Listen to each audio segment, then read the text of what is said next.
दोस्तों, अगर आप भी अपनी कोई इनकम शेयर मार्केट से कमाते हैं और आप कंफ्यूज हैं कि आप कौन सी आईटीआर भरें, कैसे अपनी आईटीआर फाइल करें, आपको डिफरेंट टाइप ऑफ इनकम आती हैं शेयर मार्केट से, जैसे कि एफ एंड ओ की इनकम आ सकती है, लॉन्ग टर्म कैपिटल गेन है, शॉर्ट टर्म कैपिटल गेन है, इंट्राडे ट्रेडिंग आप करते हैं और आपको नहीं पता कि आईटीआर में इसको किस प्रकार से दिखाया जाता है, तो आज का ये वीडियो आपके लिए है। क्योंकि आज के इस वीडियो में मैं बात करने वाला हूं स्पेसिफिकली उन लोगों के बारे में जो शेयर मार्केट से अपनी इनकम कमाते हैं, तो वो किस प्रकार से अपनी इनकम टैक्स रिटर्न खुद से फाइल कर पाएंगे। दोस्तों, आज के इस वीडियो को देखने के बाद मैं गारंटी के साथ कह सकता हूं, अगर आपने कभी अपनी इनकम टैक्स रिटर्न नहीं फाइल की है तो भी आप अपनी इनकम टैक्स रिटर्न खुद से फाइल कर सकते हैं आफ्टर वॉचिंग दिस वीडियो। दोस्तों, हमें जितनी भी इनकम्स आती हैं एक्चुअली में शेयर मार्केट से, उन इनकम को मैंने बेसिकली 3 कैटेगरी में कैटेगराइज कर दिया है, जिसमें सबसे पहले मैं बात करने वाला हूं फ्यूचर एंड ऑप्शंस के बारे में। आप सभी लोग जो कि शेयर मार्केट से इन्वेस्टमेंट करके या ट्रेडिंग करके आप वहां से इनकम कमाते हैं, तो मुझे आप लोगों को ये बताने की जरूरत नहीं है कि एफ एंड ओ क्या होता है। आप मेरे से ज्यादा बेहतर अच्छे तरीके से जानते हैं, तभी आप इस वीडियो को देख भी रहे हैं। तो एक आपका सोर्स ऑफ इनकम हो सकता है फ्यूचर एंड ऑप्शंस, इसका मतलब आप शेयर मार्केट में एफ&ओ में ट्रेडिंग कर सकते हैं। दूसरा आपका जो तरीका रहता है ट्रेडिंग करने का, वो इंट्राडे हो सकता है, जहां पर आप मॉर्निंग में कोई शेयर परचेज करते हैं, by the end of day settlement होने से पहले आप उसको लिक्विडेट भी कर देते हैं, that will be called as intraday. और दोस्तों, तीसरा जो मॉडल होता है हमारा, वो होता है इंटरडे ट्रेडिंग, जिसको कि बेसिकली हम होल्डिंग भी कहते हैं। एंड होल्डिंग में फर्दर 2 कैटेगरीज बनती हैं, एक लॉन्ग टर्म और एक शॉर्ट टर्म। दोस्तों, considering the length of video, अगर मैं तीनों ही टॉपिक एक ही वीडियो में डिस्कस करूंगा इन डिटेल, तो वीडियो का लेंथ काफी लंबा हो जाएगा। सो आई हैव डिसाइडेड कि मैं इस वीडियो को 3 हिस्सों में डिवाइड कर देता हूं। सबसे पहले पार्ट 1 में मैं आपको फ्यूचर एंड ऑप्शंस के बारे में बात करूंगा कि फ्यूचर एंड ऑप्शंस में जो लोग ट्रेड करते हैं वो अपनी इनकम टैक्स रिटर्न में कहां पर डिस्क्लोज करेंगे, कैसे डिस्क्लोज करेंगे। और फिर मैं बात करूंगा पार्ट 2 में इंट्राडे वालों के लिए स्पेसिफिकली। और तीसरे नंबर पर मैं बात करूंगा फिर होल्डिंग वालों के लिए कि जो शेयर्स की होल्डिंग रखते हैं, उनको लॉन्ग टर्म या शॉर्ट टर्म में कोई इनकम आती है तो वो किस प्रकार से डिस्क्लोज कर पाएंगे। दोस्तों, इन 3 पार्ट्स को बनाने का जो सबसे बड़ा पर्पस है वो ये भी है कि स्पेसिफिकली जो लोग केवल और केवल एफ&ओ में ट्रेड करते हैं, उन्हें एंटायर वीडियो देखना ना पड़े, तो वो केवल अपने एफ&ओ वाले पार्ट को देखें और उनका काम क्लियर हो जाए। सिमिलरली जो रेलेवेंट इंट्राडे में आते हैं वो अपना ही हिस्सा केवल देखें, उन्हें बाकी का वीडियो देखने की जरूरत ना पड़े। तो आइए, आज का जो मेरा पार्ट 1 है उसमें मैं आप लोगों के साथ डेडिकेटेडली फ्यूचर एंड ऑप्शंस पर ही बात करने वाला हूं। That is my part 1। Future and option क्या होता है, आई थिंक ये मुझे बताने की जरूरत नहीं है, यू नो वेरी वेल। दोस्तों, फ्यूचर एंड ऑप्शंस के बारे में सबसे पहले हम कुछ बेसिक कॉन्सेप्ट्स क्लियर कर लेते हैं, ताकि हमें इनकम टैक्स रिटर्न डिसाइड करने में और उसको फाइल करने में कोई परेशानी ना आए। सबसे पहले बात करते हैं फ्यूचर एंड ऑप्शंस क्या एक बिजनेस इनकम है। The answer is yes, it is considered as business income. कुछ लोगों का ऐसा भी ओपिनियन होता है दोस्तों कि अगर आप साल भर में 1 या 2 ट्रेड करते हैं और वो बहुत ज्यादा वॉल्यूम के नहीं होते हैं, तो आप इसे इंस्टेड ऑफ बिजनेस इनकम में कंसीडर किए बिना आप अदर सोर्सेस की इनकम में ले सकते हैं। But still that is not my personal view, आप अपने हिसाब से डिसाइड कर सकते हैं। So usually trading in future and option must be reported as an business income, आपकी बिजनेस में आनी चाहिए, unless you have a few trade, say 2 or 3 trade in a financial year. But still मैं typically against हूं अगर 2 या 3 trade भी आपने किए हैं, but that should must be classified as an business case only. Now बात करते हैं, एक चीज आपको याद रखनी है, कोई भी इंडिविजुअल इस बिजनेस को कर सकता है even without registering them on any portal और एनी अथॉरिटी। इसका मतलब फ्यूचर एंड ऑप्शंस का एक ऐसा बिजनेस है जिसके लिए आपको कोई जीएसटी नंबर नहीं लेना है, कोई लाइसेंस नहीं लेना है। आप इसको बिना किसी ट्रेड नेम के भी कर सकते हैं, आप अपने नाम से इसको बेसिकली कर सकते हैं। So remember this point also, individual, you do not need to formally incorporate a company or some legal entity to earn the business income in F&O. And individual can have the business income too in this model। जो F&O होता है उसमें business income भी हो सकती है और business losses भी हो सकते हैं। अब बात करते हैं दोस्तों, आईटीआर कौन सी एप्लीकेबल होगी एफ&ओ के केस में? अगर आप एक एफ&ओ में ट्रेडिंग करते हैं, इवन आपने इनकम कमाई है या लॉसेस कमाए हैं, तो आपके लिए यहां पर दो आईटीआर के ऑप्शंस निकल कर आते हैं, ईदर आईटीआर 4 और आईटीआर 3। दोस्तों अगर आप एफ&ओ में ट्रेड करते हैं और आपका टर्नओवर अप टू 3 करोड़ है, जो कि अभी रिसेंटली फाइनेंस एक्ट 2023 ने अमेंडमेंट करके किया है, तो ऐसे में आप आईटीआर 4 जो कि प्रिजम्पटिव टैक्सेशन की तरफ आपको लेकर जाती है, आप उस ऑप्शन को ऑप्ट कर सकते हैं। इसका मतलब यह हुआ कि आपकी टर्नओवर अगर मान लीजिए एग्जांपल के लिए मैं बोलता हूं 2 करोड़ है, तो उस केस में आप 2 करोड़ का सिंपली 6% कंसीडर कर सकते हैं। देखिए एफ&ओ में क्योंकि कैश में कोई भी टर्नओवर नहीं होता है, सब कुछ ऑनलाइन ही होता है, अदर देन कैश मॉडल पर होता है, तो वहां पर मिनिमम 6% आपको प्रॉफिट कंसीडर करना है ऑफ योर टर्नओवर। हालांकि टर्नओवर कैसे कैलकुलेट होगा इस पर मैं अभी थोड़ी देर बाद बात करूंगा इसी वीडियो में।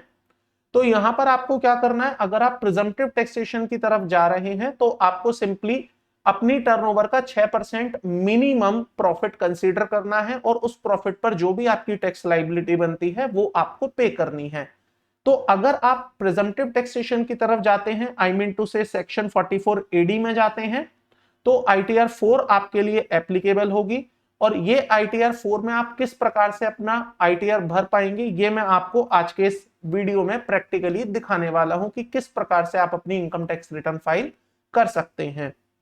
नाउ बात करते हैं, अगर आप प्रिजम्पटिव टैक्सेशन की तरफ नहीं जाना चाहते हैं तो डेफिनेटली आपको बुक्स ऑफ अकाउंट्स बनाने हैं दोस्तों। इसका मतलब आपको प्रॉपर अपने बुक्स बनाने हैं, like a balance sheet and profit and loss account. And उस केस में आप इनकम टैक्स रिटर्न 3 वाले ऑप्शन को चूज कर सकते हैं। आप आईटीआर 3 में अपने एफ&ओ की बिजनेस की इनकम को रिपोर्ट कर सकते हैं। सवाल उठता है सर यहां पर कैसे रिपोर्टिंग होगी, तो ये भी मैं आज के ही इस वीडियो में आपको बताऊंगा कि इसमें आप अपनी रिपोर्टिंग किस प्रकार से कर पाएंगे। उससे पहले बात कर लेते हैं आईटीआर के अंदर जो मैंने आपको चीजें बताई हैं। Income arising from trading in future and option is considered as the normal business income. आपको एक बात हमेशा याद रखनी है, बिजनेस दो प्रकार के होते हैं, एक होते हैं स्पेक्यूलेटिव, एक होते हैं नॉन स्पेक्यूलेटिव। तो दोस्तों ये जो एफ&ओ वाला बिजनेस है इसको नॉन स्पेक्यूलेटिव बिजनेस कंसीडर किया जाता है, वेयर एज जो इंट्राडे ट्रेडिंग आप करते हैं उसको स्पेक्यूलेटिव बिजनेस कंसीडर करते हैं।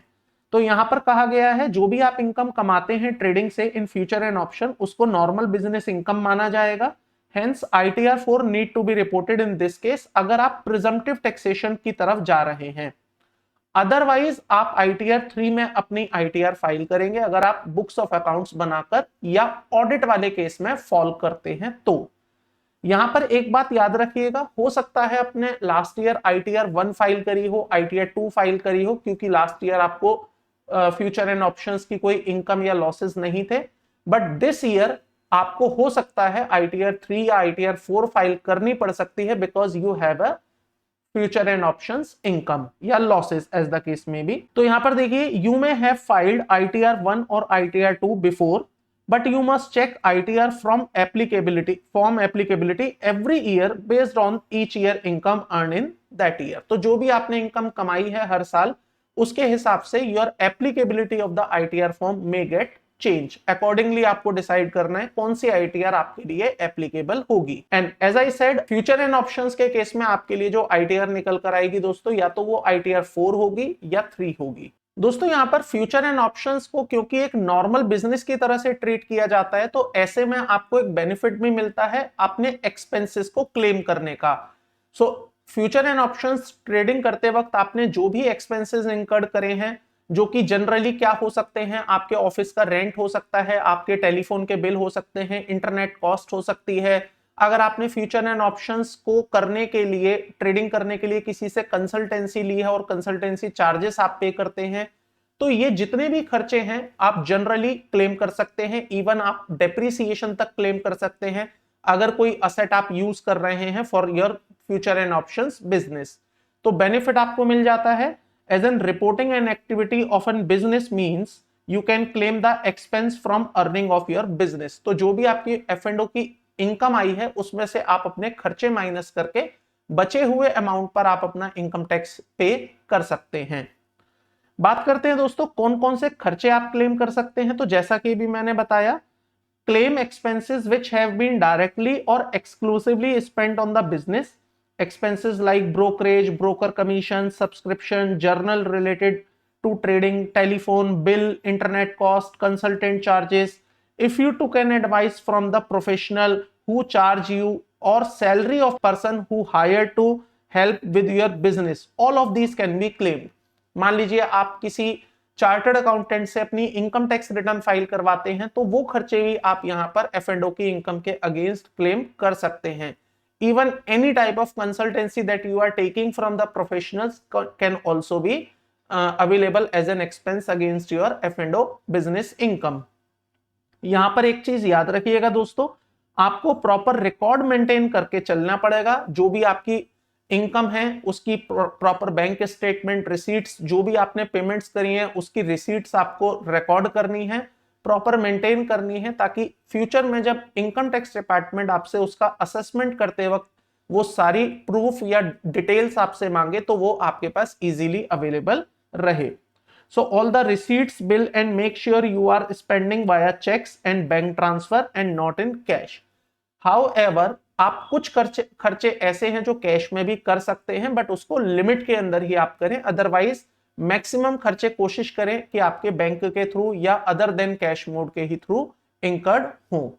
अब बात करते हैं दोस्तों mix bag of stock trading. इसका मतलब जब आप स्टॉक ट्रेडिंग करते हैं तो वहां पर कभी कभी मिक्सिंग हो जाती है. इसका मतलब कुछ शेयर्स हैं जहां पर आप इंट्राडे कर रहे हैं, कुछ आप होल्डिंग में कर रहे हैं, कुछ आप F&O कर रहे हैं. तो ऐसे में बेसिकली आपको सेग्रीगेट करना होगा, because as I said earlier कि तीनों के जो एप्लीकेबिलिटीज हैं, तीनों के जो टैक्स ट्रीटमेंट हैं वो ऑल टुगेदर डिफरेंट हैं. तो आपको ये सेग्रीगेशन करना पड़ेगा कि आपने क्या ट्रेडिंग F&O में करी है, कौन सी ट्रेडिंग आपने होल्डिंग में करी है और कौन सी ट्रेडिंग आपने इंट्राडे में करी है. So for the purpose of tax you must separate out these activity. First, if you do any intraday trading, that must be treated as separate business from F&O. तो ये याद रखिए, इंट्राडे ट्रेडिंग आपके F&O से अलग है, and it's income और loss should be computed separately. और उसका जो भी इनकम या लॉस निकला है वो आप सेपरेटली ही कंप्यूट करेंगे. If you are doing a long term equity investor and have fewer short term equity shares, gain from these may be treated as capital gain. अगर आप होल्डिंग रखते हैं तो आपको लॉन्ग टर्म और शॉर्ट टर्म दोनों ही गेन या लॉसेस हो सकते हैं और वो सेपरेटली ही ट्रीट किए जाएंगे, जिसको कि मैं अपने इसी तरह के वीडियो में पार्ट 3 के अंदर कवर करूंगा. So in financial year you may have several type of businesses income और may have capital gain income as well.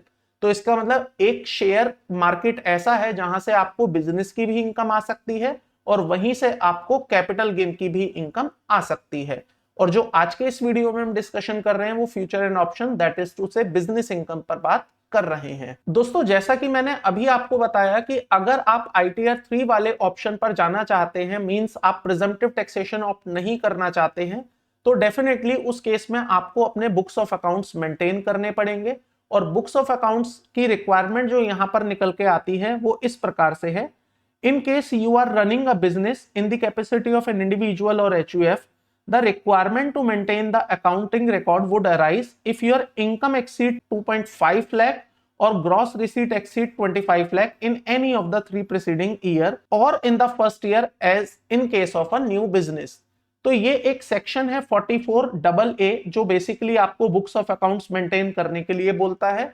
The same section is applicable in case of a future and options trading, because उसको भी हम business की income मान रहे हैं.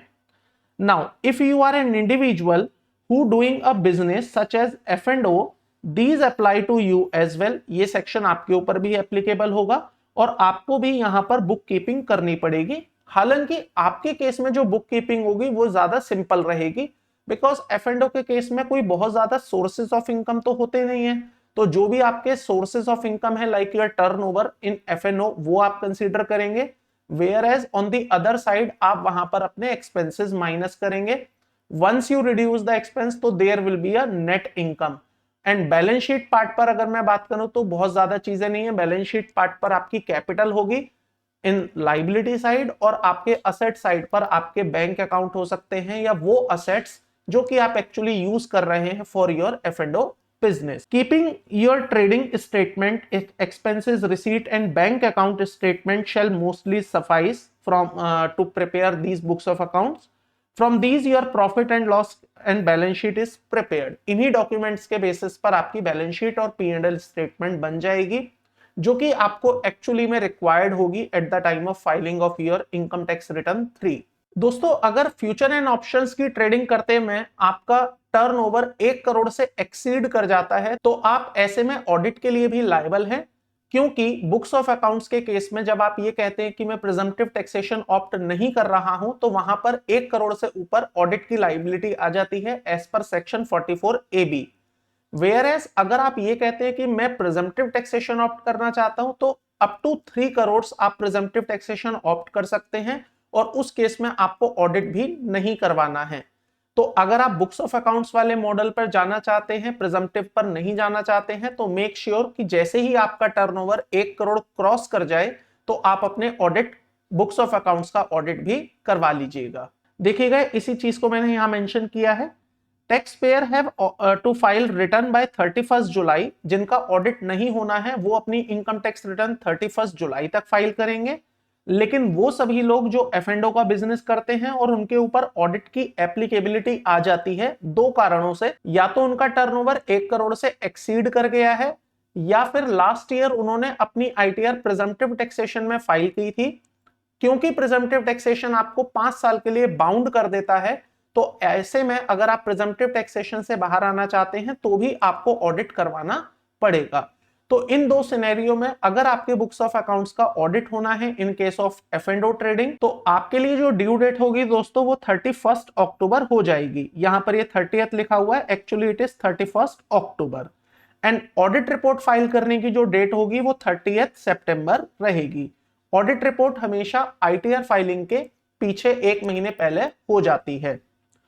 Audit applies to a business if turnover exceed 1 crore. हालांकि मैंने 3 करोड़ का भी जिक्र किया है, 3 करोड़ तक आपको ऑडिट नहीं कराना है अगर आप प्रिजम्पटिव टैक्सेशन की तरफ मूव करना चाहते हैं।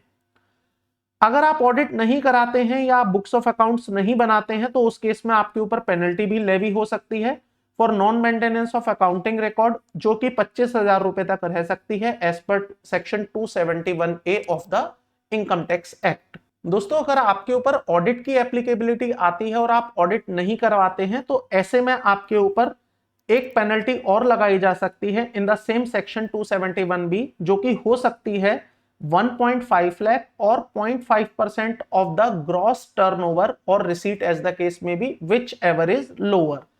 तो मोटे मोटे तौर पर मान के चलिए कि आपके ऊपर एक अच्छी खासी पेनल्टी आ सकती है in case you were liable for the audit but you have not done that. तो दोस्तों, जैसा कि अभी मैंने आपको बताया, अगर आपने अपनी लास्ट ईयर में प्रिजम्पटिव टैक्सेशन ऑप्ट करते हुए ITR फाइल की थी, बट इस बार आप प्रिजम्पटिव टैक्सेशन के अकॉर्डिंग 6% मिनिमम अपना प्रॉफिट नहीं डिक्लेयर करना चाहते हैं and you want to out from the presumptive taxation, तो ऐसे में भी आपके लिए ऑडिट मैंडेटरी हो जाती है।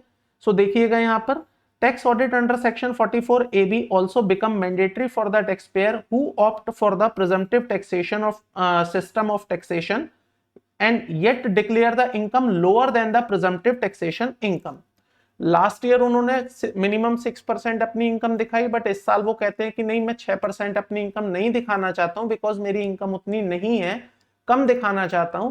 तो ऐसे में उनके लिए ऑडिट इज अगेन मैंडेटरी।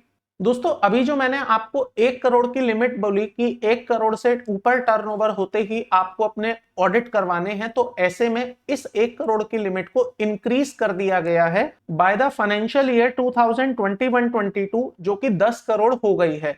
तो इसका मतलब जो मैं अभी आपसे कह रहा था 1 करोड़, वो लिमिट को इंक्रीज कर दिया गया है 10 करोड़ तक।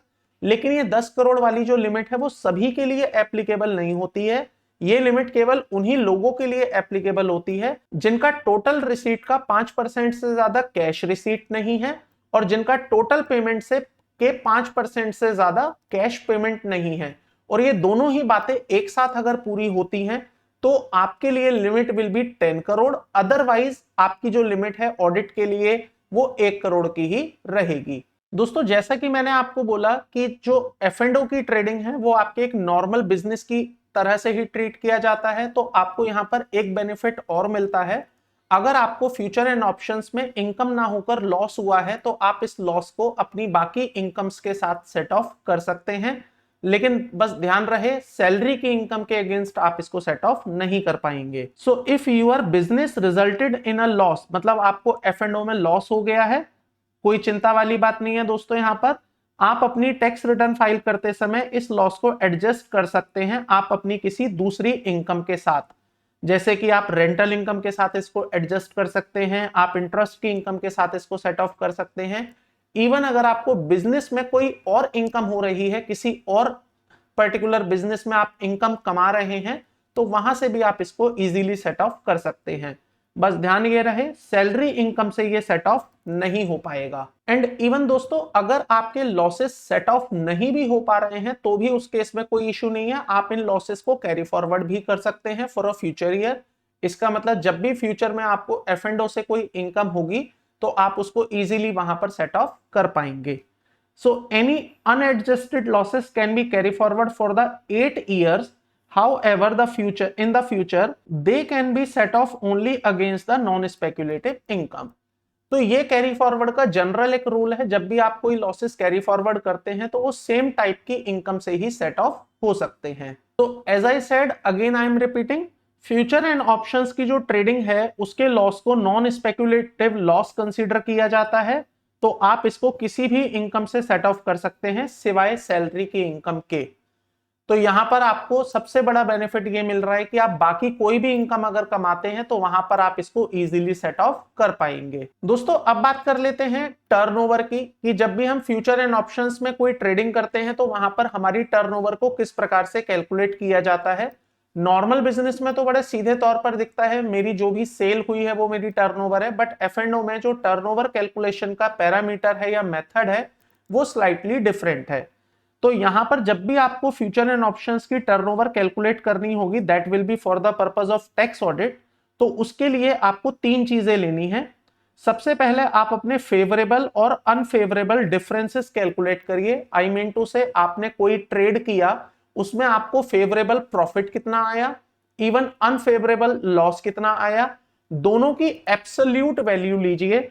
इसका मतलब अगर आपको लॉस हुआ है 12,000 का और किसी दूसरे ट्रेड में आपको इनकम हुई है 24,000 की, तो यहां पर लॉ ये कहता है, क्लैरिफिकेशन ये कहती है कि जो आपकी टर्नओवर है वो 24 - 12 ना होके 24 + 12 आई मीन टू से 36,000 हो जाएगी। सो इसका मतलब जो लॉसेज हुए हैं वो भी एब्सोल्यूट वैल्यू आपको लेनी है, इवन जो इनकम हुई है वो भी एब्सोल्यूट वैल्यू लेनी है, और उन दोनों का जो टोटल आएगा that will be considered your turnover. तो यहां पर इस बात का ध्यान रखिएगा, negative is also positive and positive तो पॉजिटिव है ही, दोनों को जोड़कर मेरा जो रिजल्ट आएगा that will be considered as my turnover in case of a future and options trading. Second आपको क्या आइटम लेना है, जो भी आपने प्रीमियम रिसीव किया है ऑन सेल ऑफ ऑप्शंस। अगर आप ऑप्शंस में बात करते हैं तो आप प्रीमियम रिसीव करते हैं, तो जो भी आपको प्रीमियम रिसीव हुआ है that will be again counted as your turnover. तो यहां पर 3 चीजें मैं प्लस करने वाला हूं, जो भी आपके फेवरेबल अनफेवरेबल डिफरेंसेस हैं, प्लस जो भी आपने प्रीमियम रिसीव किया है, एंड लास्ट में प्लस करने वाला हूं in respect of any reverse trade. अगर आप कोई रिवर्स ट्रेड करते हैं, जो कि फ्यूचर एंड ऑप्शंस वाले भली भांति जानते हैं कि रिवर्स ट्रेड क्या है, तो अगर आप कोई भी रिवर्स ट्रेड में एंट्री करते हैं तो वहां पर जो डिफरेंस क्रिएट हुआ है वो डिफरेंस भी एब्सोल्यूट वैल्यू के साथ आपका प्लस कर दिया जाएगा। जब आप ये तीनों ही कंपोनेंट एक साथ इंक्लूड कर देंगे और जो रिजल्ट आपके पास आया है उसको हम कहेंगे बेसिकली टर्नओवर। तो जब भी आप फ्यूचर एंड ऑप्शंस में ट्रेडिंग करें और आपको अपना टर्नओवर कैलकुलेट करना हो तो आप इस प्रकार से अपना टर्नओवर कैलकुलेट करेंगे, ये डिसाइड करने के लिए कि मैं ऑडिट के केस में हूं या नहीं हूं। आइए दोस्तों इसी चीज को जो मैंने आपको यहां पर समझाई है इसी को एक एग्जांपल के थ्रू समझ लेते हैं। यहां पर मैंने फ्यूचर के केस में एक एग्जांपल क्रिएट किया। मान लीजिए मैंने 3 ट्रेड एग्जीक्यूट करे, निफ्टी, टाटा स्टील और bank Nifty.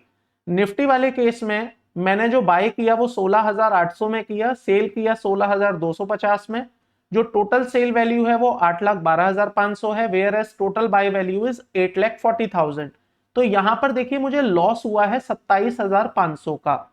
Where as Tata steel के केस में मेरे को इनकम हुई है 1,02,850 की, जबकि बैंक निफ्टी में मैंने सेम प्राइस पर बाय किया, सेम प्राइस पर मैंने सेल किया, मुझे ना कोई इनकम हुई है ना कोई लॉस हुआ है, तो ये मेरा जीरो आ रहा है। लेकिन जब टर्नओवर कंप्यूट की मैंने, तो मैंने 27,500 को नेगेटिव को एक्चुअली इग्नोर कर दिया और 1,02,850 के साथ 27,500 जोड़ते हुए मैंने जो टर्नओवर यहां पर ली है वो 1,30,350 रुपए ली है। तो यहां पर आपको ये याद रखना है, एडवर्स भी आपके लिए पॉजिटिव की तरह से ही काम करेगा व्हाइल कैलकुलेटिंग द टर्नओवर। अब बात करते हैं ऑप्शंस के केस में। अगर इसी एग्जांपल में आपको समझना हो तो ऑप्शंस में देखिए मैंने अगेन 3 एंट्री एग्जीक्यूट करी, एक निफ्टी है, एक टाटा स्टील है, एक बैंक निफ्टी है। तीनों में अगर आप देखेंगे तो मैंने 150, 425, 125 यूनिट्स ली हैं। बाइंग रेट 325 है, सेलिंग रेट 220, 148, 190, 455, 405। अगर तीनों में डिफरेंसेस की बात करें तो एक जगह पर मेरा डिफरेंस है 15,750, दैट इज नेगेटिव। एक जगह पर है 17,850 पॉजिटिव, एक जगह पर है 6,250 नेगेटिव। तीनों के ही केसेस में जो मैंने प्रीमियम रिसीव किया है 33,000, 80,750 एंड 50,625। तो अब मैं यहां पर जब टर्नओवर लूंगा तो अगेन मेरे को इस नेगेटिव वैल्यू को इग्नोर करना है और इसको एब्सोल्यूट वैल्यू के साथ, आई मीन टू से पॉजिटिव वैल्यू के साथ लेना है, जो कि मेरा बन जाएगा 48,750। तो 15,000 plus 33,000 will become 48,750। And same यहां पर मैंने 98,600 लिया है, उसके नीचे आप देखेंगे तो 58,875 लिया है। So again I am ignoring the negative values, rather I am taking that negative value as an absolute positive value while calculating the turnover. I hope आपको टर्नओवर कैलकुलेट करना आ गया होगा कि किस प्रकार से आप अपना टर्नओवर कैलकुलेट करेंगे, because the same have to be filled in the ITR. जब आप अपनी आईटीआर भरेंगे तो वहां आपसे टर्नओवर पूछी जाएगी। दोस्तों इतनी पूरी चीजें समझने के बाद अब एक्चुअली में टाइम आ गया है कि हम अपनी इनकम टैक्स रिटर्न फाइल करने के लिए जाएं। तो इनकम टैक्स रिटर्न फाइल करने के लिए हम चलते हैं इनकम टैक्स पोर्टल पर, जहां पर मैं आपको ITR 4 as well as ITR 3 दोनों के ही अंदर बताने वाला हूं कि आप अपने F&O की इनकम को या F&O के ट्रांजैक्शंस को अपनी इनकम टैक्स रिटर्न में किस प्रकार से रिपोर्ट कर सकते हैं और आप अपनी इनकम टैक्स रिटर्न कैसे फाइल कर सकते हैं। देखिएगा दोस्तों, ये मैं आ गया हूं ITR फॉर्म वाले फॉर्म पर। तो अगर आप फ्यूचर एंड ऑप्शंस की ट्रेडिंग करते हैं और प्रिजम्पटिव टैक्सेशन ऑप्ट करना चाहते हैं, जो कि आप 3 करोड़ तक की टर्नओवर पर भी कर सकते हैं अगर आप कंडीशन फुलफिल करते हैं, तो उस केस में आपको ITR 4 वाला जो फॉर्म है वो यूज करना है। तो ये मैंने आप लोगों के सामने ITR 4 ओपन की हुई है। ITR 4 में जब आप अपनी ग्रॉस टोटल इनकम के शेड्यूल में आते हैं, मैं आपको स्टार्टिंग से दिखा देता हूं। ये आपका ग्रॉस टोटल इनकम का शेड्यूल है। इसमें जब आप आते हैं तो आपको यहां पर नीचे दिखेगा इनकम अंडर हेड बिजनेस और प्रोफेशन। आपको सिंपली यहां पर ऐड डिटेल पर क्लिक करना है। बिजनेस वाले ऑप्शन में रहते हुए यहां पर आप अपना नाम मेंशन कर सकते हैं। Since you are doing a future and option और आपका कोई बिजनेस का नाम तो है नहीं, तो आप सिंपली अपना नाम मेंशन कर सकते हैं। मान लीजिए मैंने यहां पर मेरा नाम मेंशन किया। देन उसके बाद आपको बिजनेस कोड डालना है। बिजनेस कोड में आप यहां पर रेलेवेंट कोड डालिए, जो भी आपका रेलेवेंट कोड हो। अगर आपको कोई कोड ना क्लियर हो पा रहा हो तो यहां पर आप एक ऑप्शन सेलेक्ट कर सकते हैं, होलसेल ट्रेड। आपको एक ऑप्शन दिखेगा यहां पर, wholesale of other product NEC, और डिस्क्रिप्शन में आप मेंशन कर सकते हैं फ्यूचर एंड ऑप्शंस। तो यहां पर आपको फ्यूचर एंड ऑप्शंस लिख देना है। उसके नीचे जब आप आएंगे तो यहां पर दोस्तों इसको ऐड पर क्लिक करना। क्लिक करने के बाद फिर ये आपसे पूछेगा आपका टर्नओवर। अब फ्यूचर एंड ऑप्शन का जो भी आपने टर्नओवर कैलकुलेट किया है तो डेफिनेटली वो आपको कैश में नहीं मिलता है, वो आपको एनी अदर मोड से नहीं मिलता है, वो आपको मिलता है आपके अकाउंट में। तो आपको यहां पर सिंपली अपना टर्नओवर मेंशन करना है। सो फॉर एग्जांपल मैंने अपना टर्नओवर कैलकुलेट किया और वो कैलकुलेट होके आता है 90 लाख रुपीस। तो मैंने यहां पर 90 लाख डाला और 90 लाख डालने के बाद मुझे मिनिमम 6% उस पर इनकम लेनी ही लेनी है। प्रिजम्पटिव टैक्सेशन का नियम है कि मिनिमम तो 6% आप लोगे। तो यहां पर मैंने मान लीजिए 6% मिनिमम लिया, जो कि आया 5,40,000। तो वो मैंने यहां पर डाला और इसको एक जीरो फालतू हो गया, इसको सिंपली मैंने यहां पर कर दिया ऐड, और ये मेरे बिजनेस की इनकम डल चुकी है। दोस्तों जब भी आप प्रिजम्पटिव टैक्सेशन फॉलो करते हैं, ITR 4 फाइल करते हैं, तो वहां पर आपको एक डिस्क्लोजर और देना होता है about your financial parameter like balance sheet. तो यहाँ पर डिस्क्लोजर्स एंड एग्जेम्प्ट इनकम का एक शेड्यूल है। डिस्क्लोजर में जाने के बाद आपको यहाँ एड डिटेल पर जाना है और यहाँ पर आपको अपना कैपिटल का amount, any loans, any unsecured loan, any advances, creditors and other liabilities mention करनी है। अगर आप ये चीजें बता पा रहे हैं तो बता दीजिए, अदरवाइज आप इनको जीरो भी कर सकते हैं। बट मेक श्योर कि आप अपना बैंक बैलेंस तो दे ही, क्योंकि वो तो एक ऐसी चीज है जो आप इजीली बता सकते हैं। अगर आपके पास कोई और असेट है which is related to your business, then please also mention that.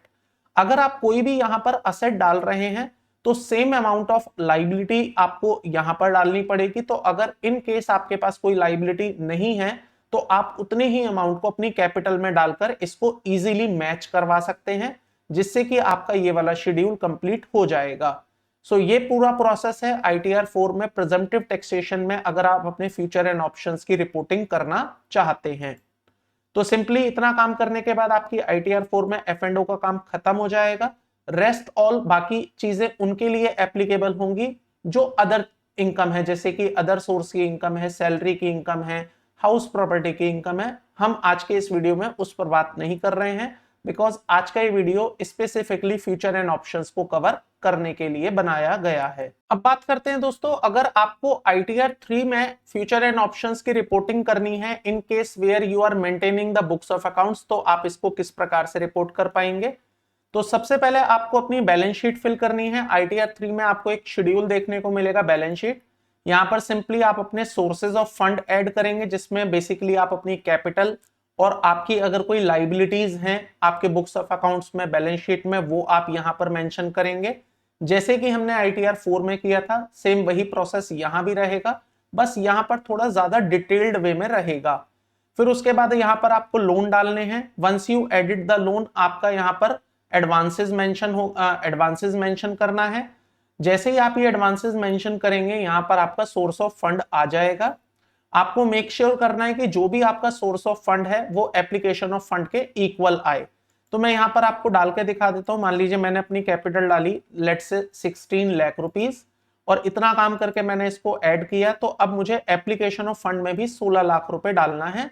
It may be in the form of asset, it may be in the form of bank account और कैश इन हैंड ऑल्सो। तो यहां पर मैं simply add detail पर जाता हूं। मेरे को एक ऑप्शन दिखेगा करंट असेट का, करंट असेट में एक ऑप्शन दिखेगा बैंक में। मान लीजिए मेरे पास 10 लाख रुपए बैंक बैलेंस है, वो मैंने डाल दिया, और 6 लाख रुपए का मेरे पास कैश बैलेंस है, वो मैंने डाला। तो ये टोटल मेरा 16 लाख रुपए आ जाता है, which is absolutely match with each other.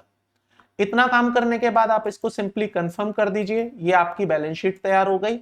Now we are trying to put a P&L account. मुझे F&O में अपना P&L अकाउंट भी देना है। तो जब आप P&L अकाउंट पर आएंगे तो यहां पर आपको एक ऑप्शन दिखाई देगा ट्रेडिंग, और उसके बाद है P&L। आपको सिंपली जाना है दोस्तों ट्रेडिंग अकाउंट पर। सबसे पहले ट्रेडिंग में सबसे पहले आपको एक ऑप्शन दिखाई देगा रेवेन्यू फ्रॉम ऑपरेशंस। आप सिंपली इस पर क्लिक करिए।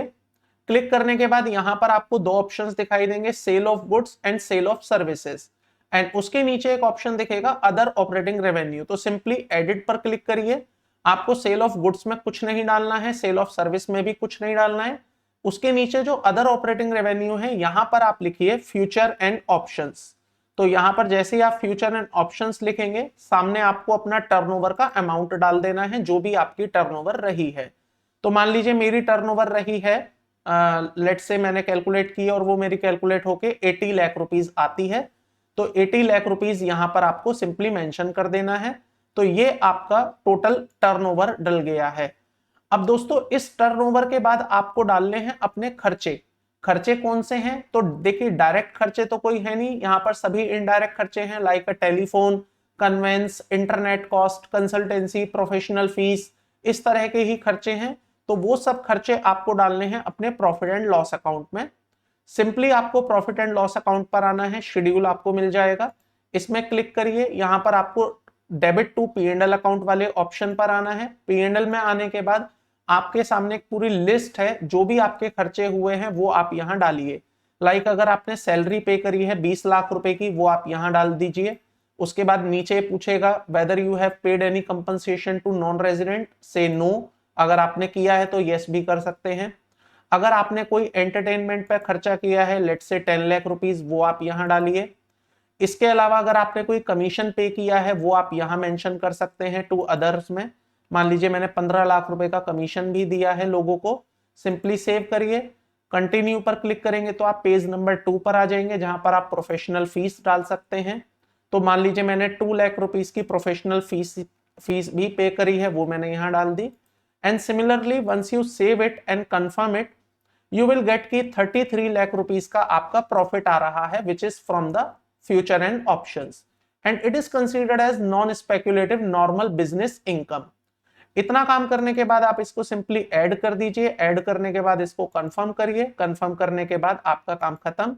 इट मींस यहां पर आपने अपना trading account, balance sheet as well as P&L account कैसे भरना है in case of a future and options, वो पूरा समझ लिया है। बाकी ITR 3 में जो बाकी इंफॉर्मेशन हैं वो आप अपने एप्लीकेबल केसेस के हिसाब से फिल करेंगे। जो मेन मेरा आज का पर्पस था इस वीडियो में, वो आपको फ्यूचर एंड ऑप्शंस की रिपोर्टिंग करना बताना था कि किस प्रकार से आप फ्यूचर एंड ऑप्शंस की रिपोर्टिंग कर पाएंगे। आई होप दोस्तों आपको ये आज का वीडियो पसंद आया होगा, समझ भी आया होगा। अगर आपको थोड़ा सा भी वैल्यू एडिशन लगता है इस वीडियो को देखने के बाद, तो प्लीज वीडियो को लाइक करिएगा, साथ में चैनल को सब्सक्राइब करना मत भूलिएगा एंड बेल आइकन को भी प्रेस कर दीजिएगा, ताकि मेरे द्वारा लाई गई लेटेस्ट वीडियोस के नोटिफिकेशंस आपको मिलते रहें। मैं रेगुलरली अपने इस चैनल पर आप लोगों के लिए income tax, GST and finance related knowledgeable informative videos लेकर आता रहता हूं।